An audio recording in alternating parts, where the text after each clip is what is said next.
Look, man, the coaches poll came out this week, and I think that's pretty interesting. 9 SEC teams, 9 out of the 16, better than 50%. That's good. 6 Big Tens, 3 ACCs, 5 Big 12s. That's interesting to me. And then, of course, that rounds out Boise State and Notre Dame have found their way in there, as Notre Dame always does.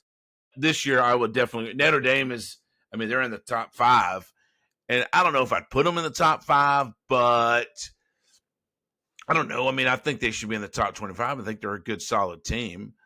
They're a solid team. They've got a nice returning squad, and they played for the national championship last year. So that's right. There's nothing really negative to say about them that I think should drop them necessarily in this field.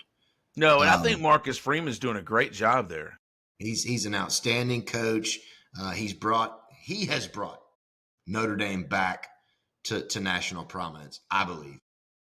Yeah, and I think he's really brought, in my opinion, a lot of integrity back into that program. I'm not saying that they had a bad, they're a bad program or not, but his integrity is pretty top notch, man. And I think when you have something like that, that carries through your program in a very positive way. Yeah, for sure. Agreed. Texas and Ohio State round out 1 and 2. I mean, I don't know if you can really argue that. You and I was talking about that. I think until it's proven otherwise, I think the college football masses believe that Arch Manning is the second coming. I mean, he's the guy. And like I said, until he's proven that he's not, they're going to look at him that way. Well, they're going to find out. Lost one of his offensive tackles. And one of the things that we've talked about is that offensive line at Texas being able to protect Arch. I know that he's got escapability. I know that he's quick on his feet. I know he's got an absolute cannon for an arm. He has all of the tools, but you still need a second. And so will they be able to protect him? Listen, no doubt that the Longhorns have a similar mentality to every other program in the country that is successful, which is next man up, right? So I hate that they lost this OT for the season with the knee injury. I'll pronounce his name wrong, but I've got to, just because I want to acknowledge the young man, Andre Coyo, Cojoe. If I'm saying it wrong, at least I spelled it right. This young man goes down. We'll see what Arch can do. Can he stay protected behind that line to make quick enough decisions to propel Texas? They're going to find out real quick opening up against Ohio State. What did you say his size is? Besides large? He's a biggin. He's a biggin. No doubt that he'd be a tough dude to get around. I don't care how quick you are. 6'6", 335 pounds. My man is not missing workouts, and he for sure is not missing meals. Oh, that boy big. He's huge. He's solid. Yeah. Yeah. Look, man, I mean, like you said, next man up, right?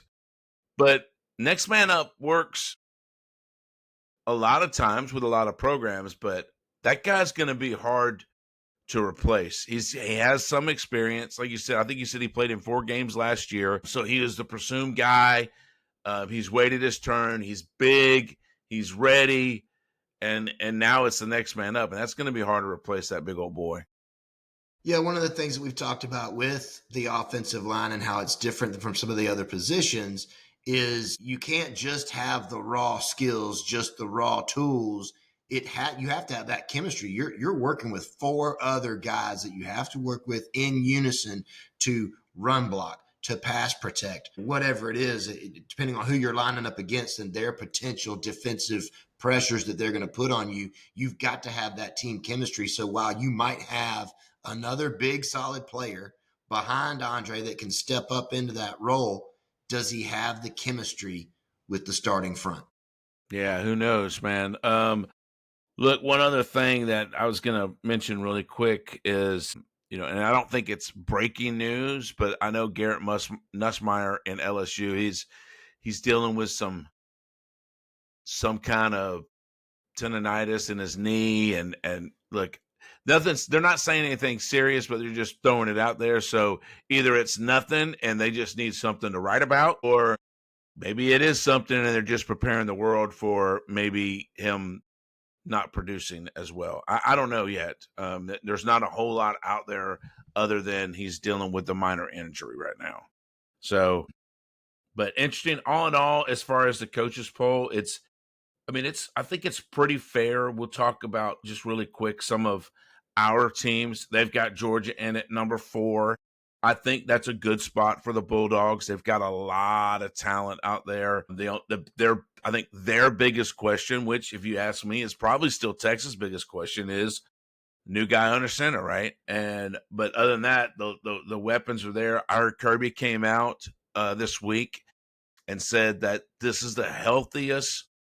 I hope I'm not jinxing my Dogs, but this is the healthiest team he's had in 5 years. So there's not a whole lot of injuries out there right now. They're all looking good. So he's pretty pumped about that. Speaking of Carolina, we talk about Carolina, chicken and dog. Carolina is sitting at 13. I think that's a great spot for Carolina. I think that's the right spot for Carolina, somewhere between 10 and 15. And, they got Ole Miss at 15. I had to say something about my guy. How you doing? I mean, it is what it is. But all in all, Alabama's 8, LSU's 9. To me, I could go either way on those guys. I think they're a top 10 team right now, both of them. Could LSU be better than Alabama?